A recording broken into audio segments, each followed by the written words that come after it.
Olá pessoal, graça e paz, tudo bem com vocês? Estou passando aqui hoje para deixar mais um estudo, mais uma pregação do verdadeiro e único Evangelho de Cristo, que é o Evangelho da graça de Cristo.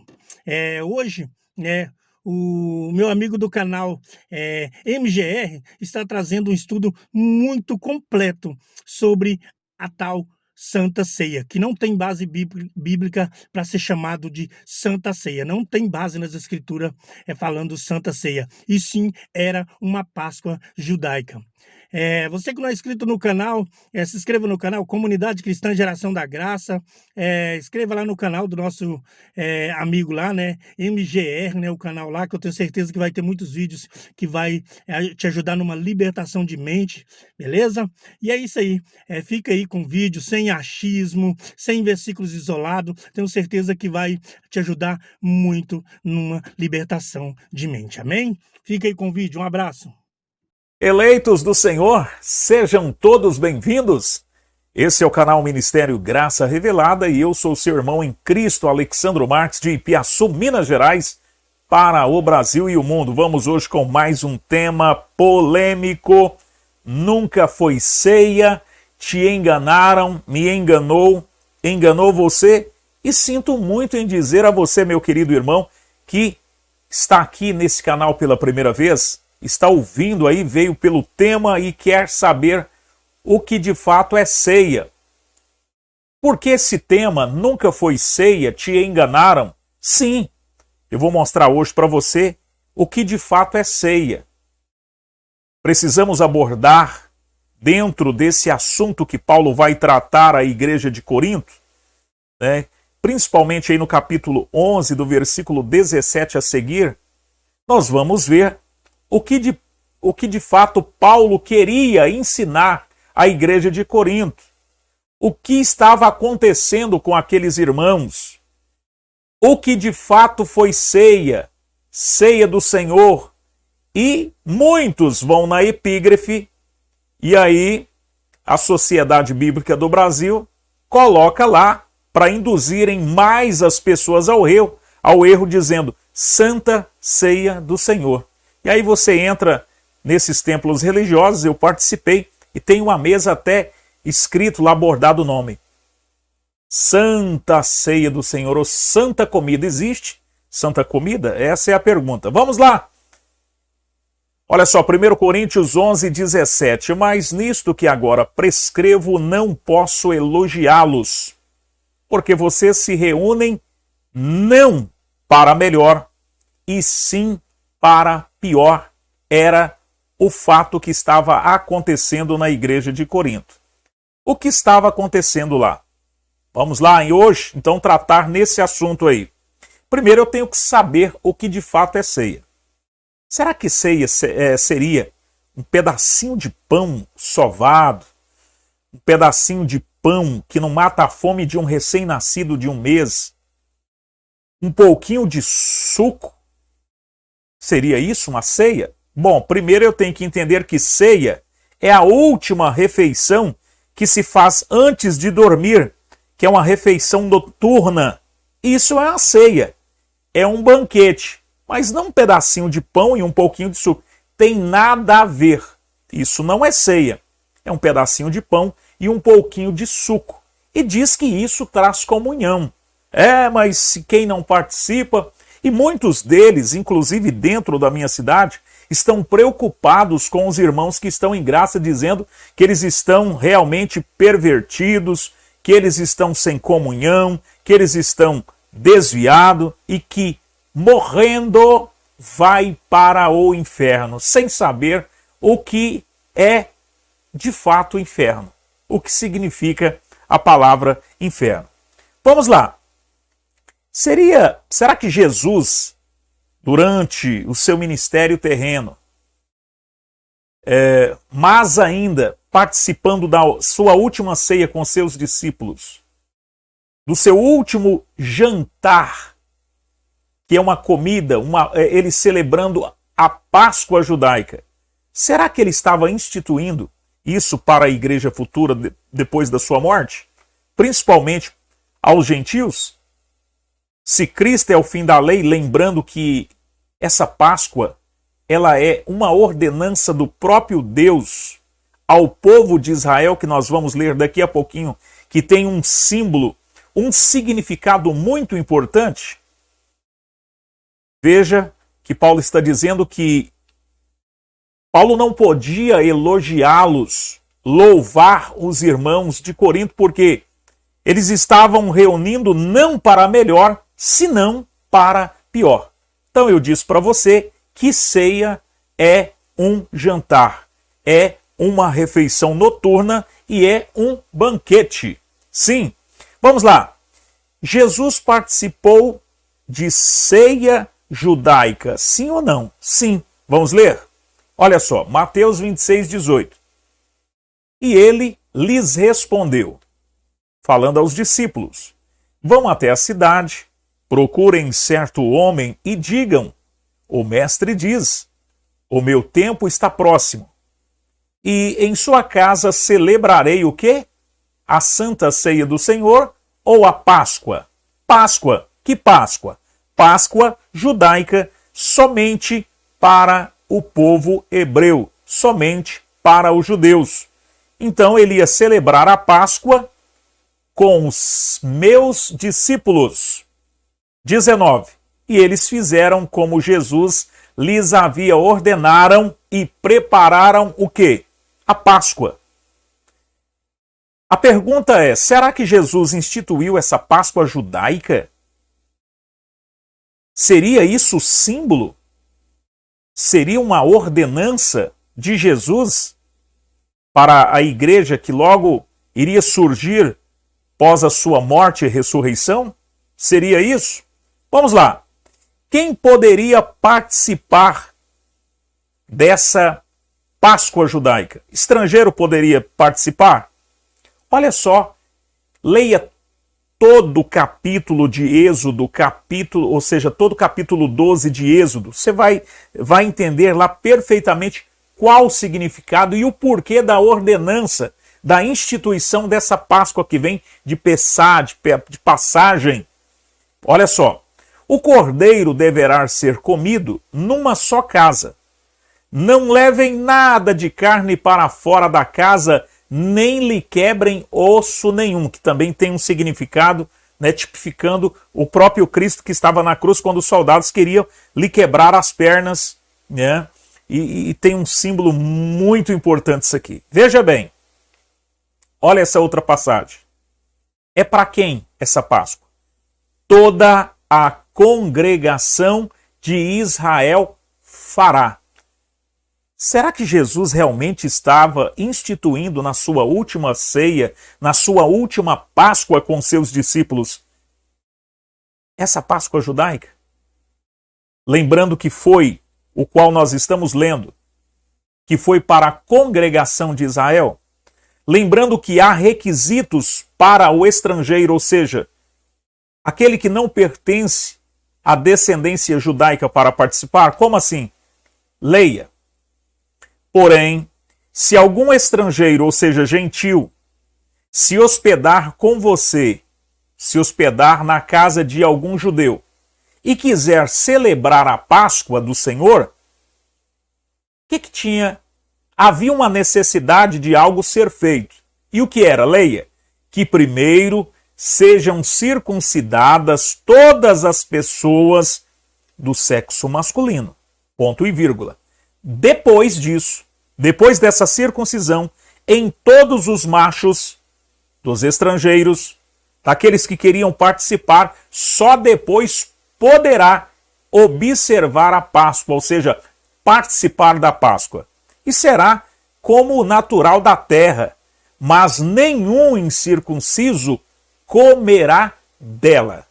Então, se hoje eles estão celebrando esta ceia, que nós entendemos que é a Páscoa judaica, no mínimo, eles têm que se circuncidarem.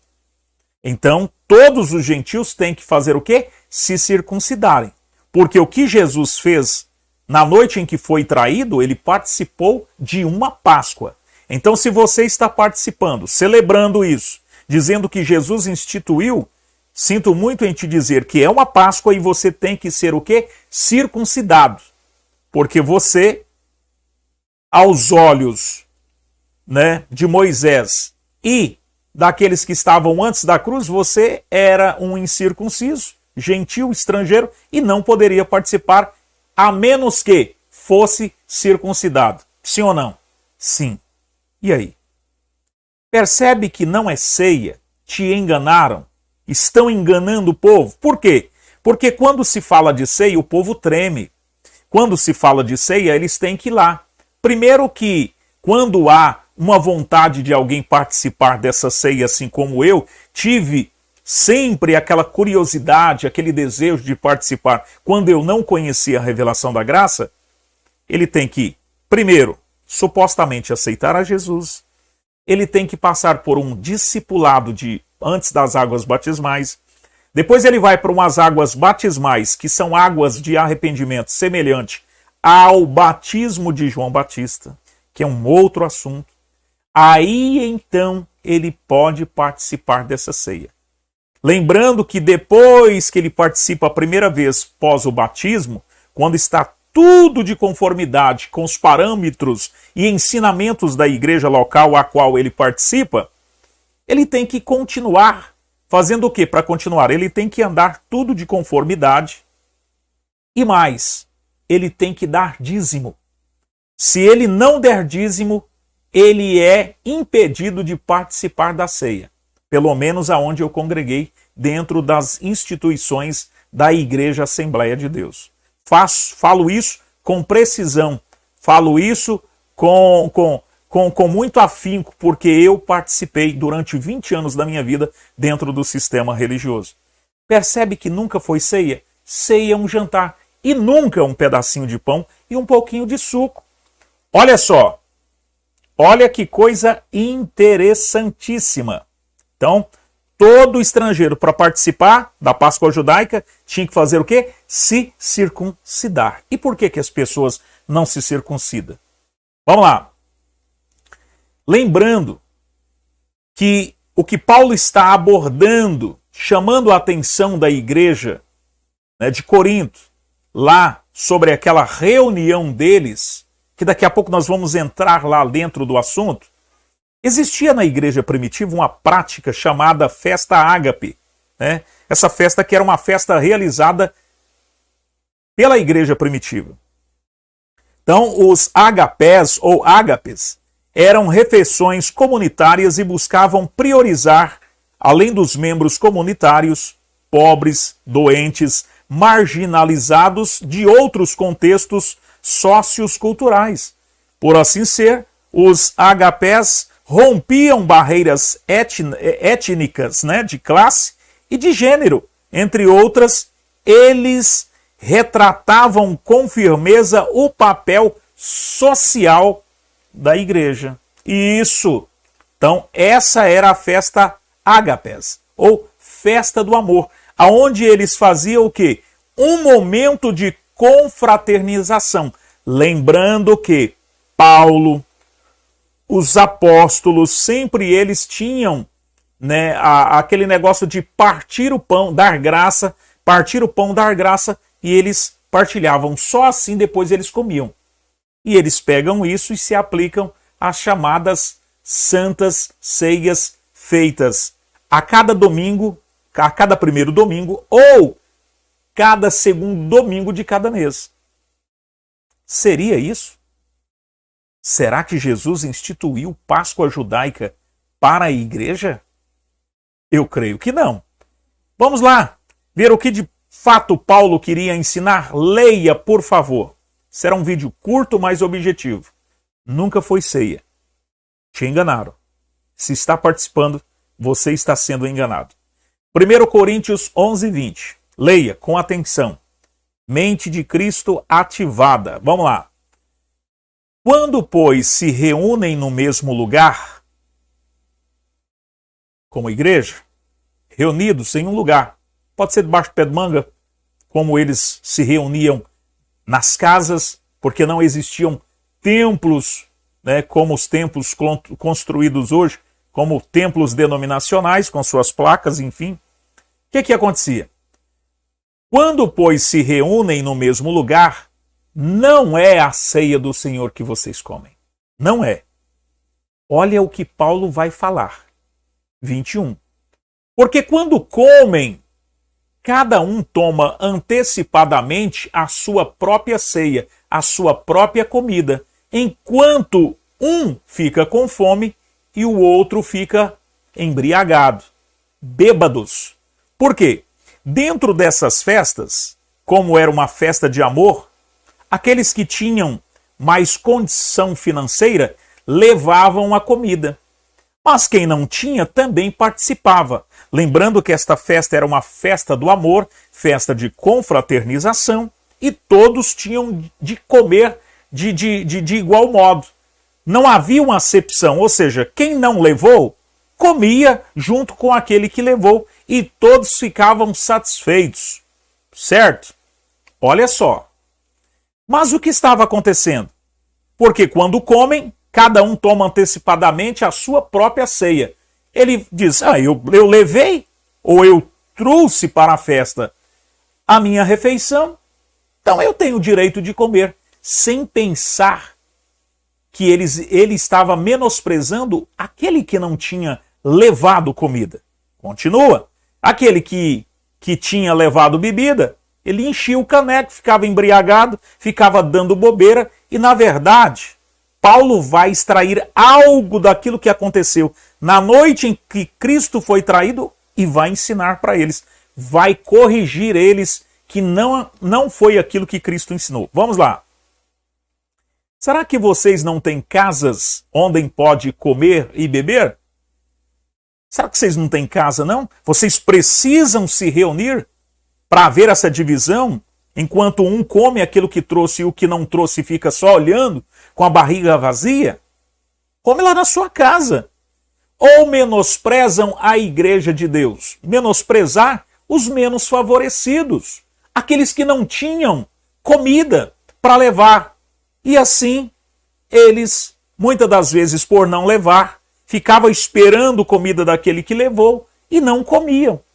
Isso era menosprezar a igreja. Porque a igreja, meu querido, não é um templo de alvenaria. A igreja, meu querido, não é um templo feito de pedra. Igreja, meu querido, é a eclésia. São pessoas. Vamos lá. E envergonha os que nada têm. Percebe a divisão? Que possam dizer... O que posso dizer a vocês? O que vocês acham que eu posso dizer a esse respeito? Desse fato notório que está acontecendo. Paulo foi informado de tal ato que estava acontecendo. Lembrando que a igreja de Corinto era uma igreja carnal, uma igreja de meninos, cheia de divisão, cheia de partidarismo. Devo elogiá-los? Paulo fez essa pergunta.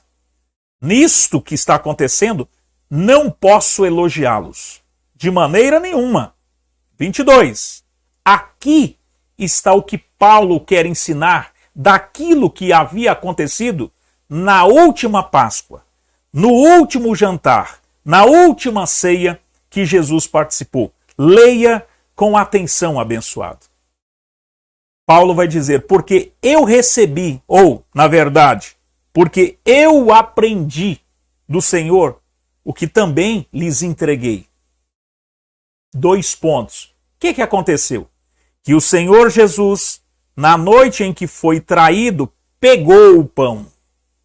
Então lá, naquele banquete, festa judaica, Jesus participando com seu discípulo, ele pega o pão, ele dá graças por esse pão, agradecendo ao eterno Pai, Criador de todas as coisas, por aquele pão, por aquela comida, ele parte o pão.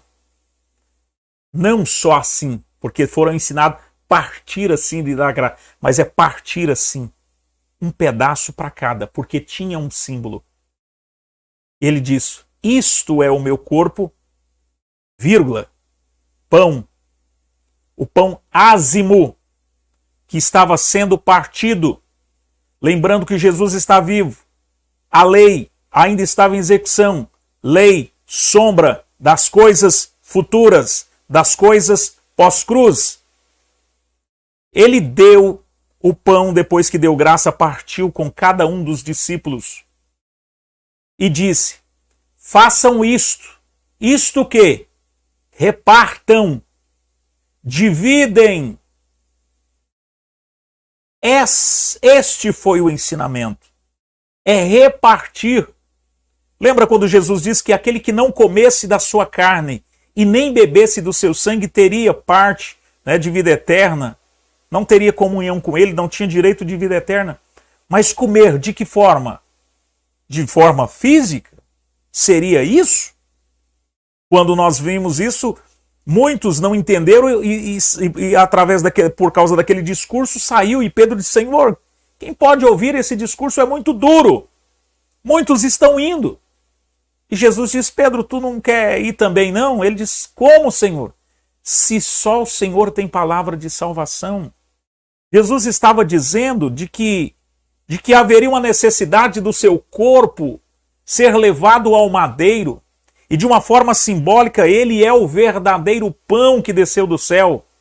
Ele era aquele pão que traria ou daria vida, e trouxe vida a todos os seus filhos, não um pão físico feito pelo padeiro. Se quer participar, daqui a pouco eu vou te mostrar o que você deve fazer. Primeiro ponto, que para participar da Páscoa, você tem que ser circuncidado, porque você é um estrangeiro, tu és um gentil. Lembrando que não existe mais lei, teve um fim, e Páscoa era uma ordenança de Deus a Moisés, a Israel abençoado.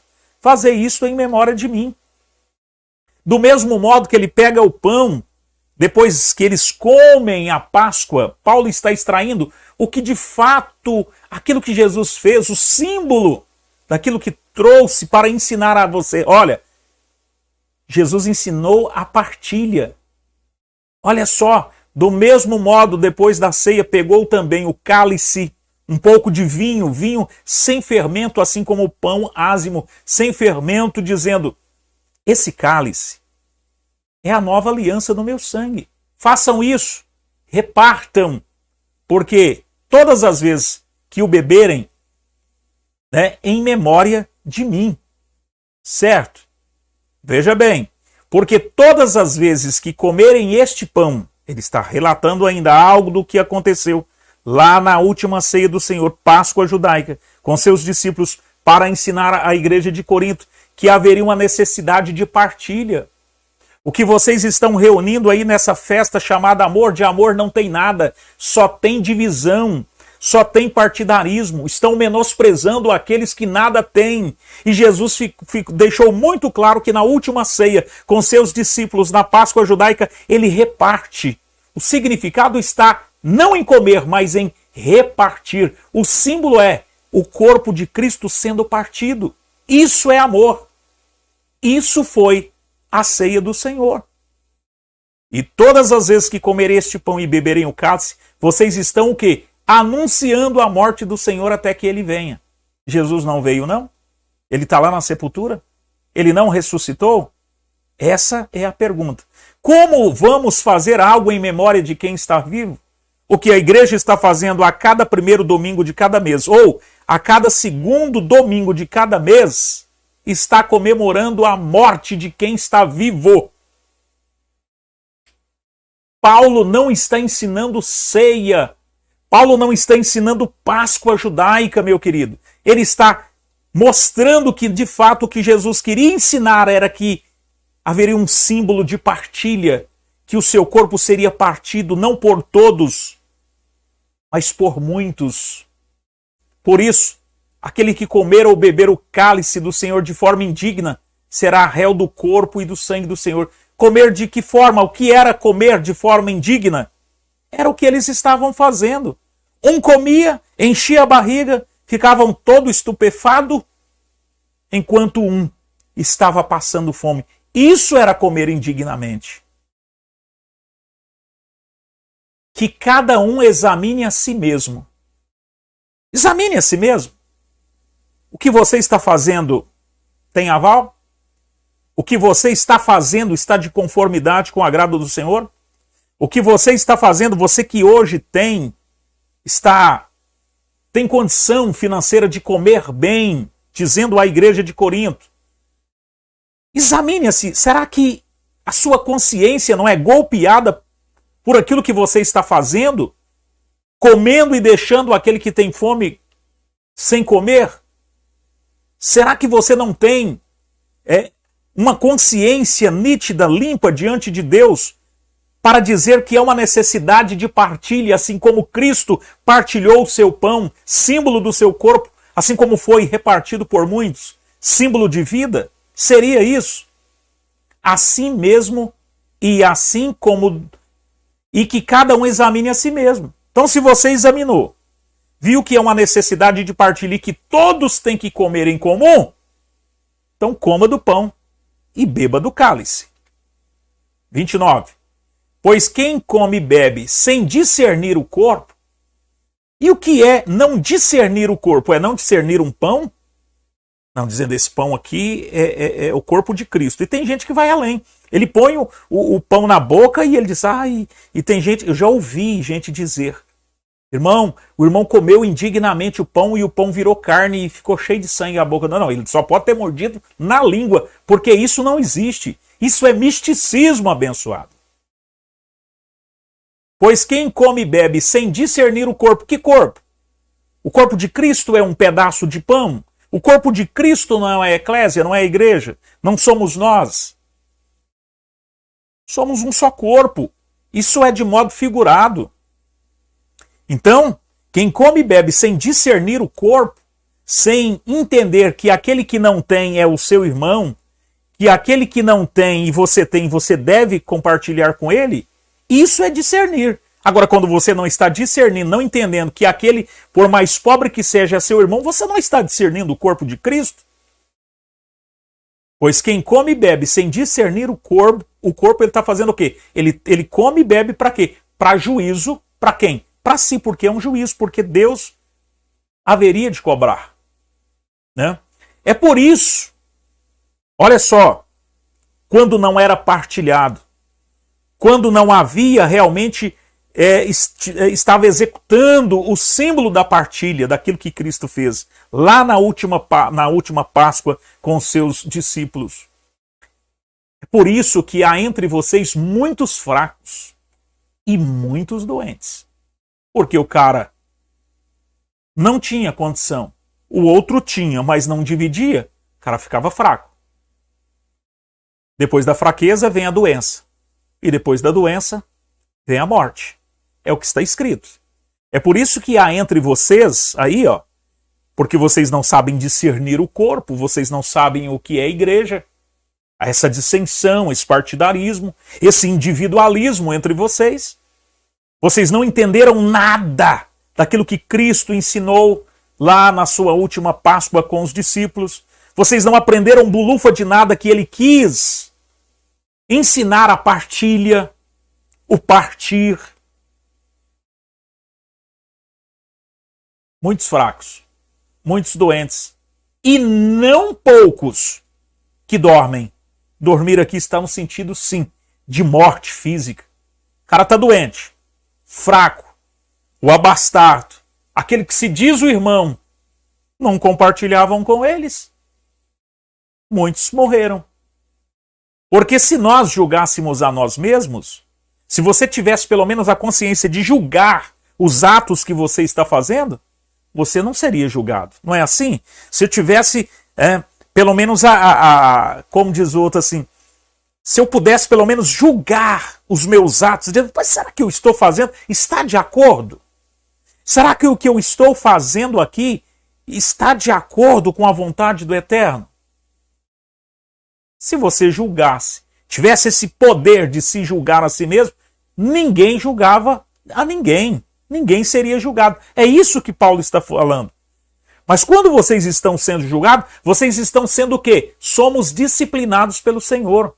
Então Deus está trazendo esse julgamento para que eles fossem disciplinados, para eles não continuarem no mesmo erro, cometendo os mesmos delitos, menosprezando os que nada têm, menosprezando a classe, vou dizer, mais pobre, Os coitados doidos para participar da festa, chega lá, vê um banquetão cheio de comida, mas na hora de comer, só comia aquele que levou.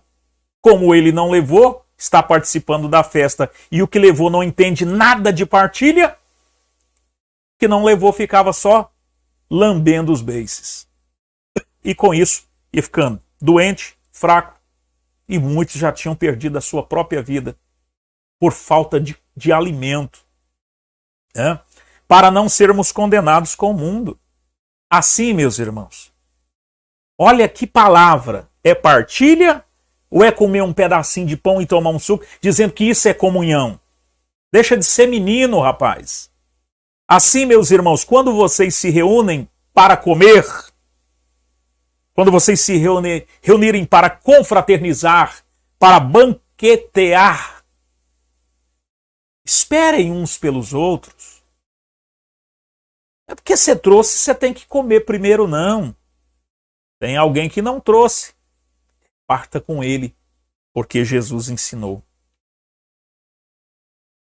Agora, se vocês vêm para a festa, está com fome, e chega aqui, vai comer o que você trouxe, menosprezando o que não trouxe, come na sua casa. Tem fome? Fica em casa. Faz o seu próprio banquete lá e come lá mesmo. Mas não menospreze a igreja de Cristo, não.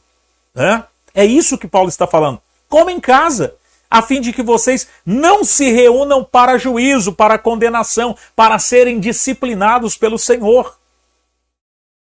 Quanto às demais coisas, para terminar, eu os ordenarei quando eu for aí, porque Paulo está exortando por carta. Este era o zelo de Paulo. Meu querido, pedacinho de pão, pouquinho de suco, dizer que isso é comunhão com Deus, deixa de mentira, né? E eu fiz questão de colocar aqui, né? Olha só, quais são os elementos da Páscoa judaica? Te enganaram. Isso nunca foi ceia.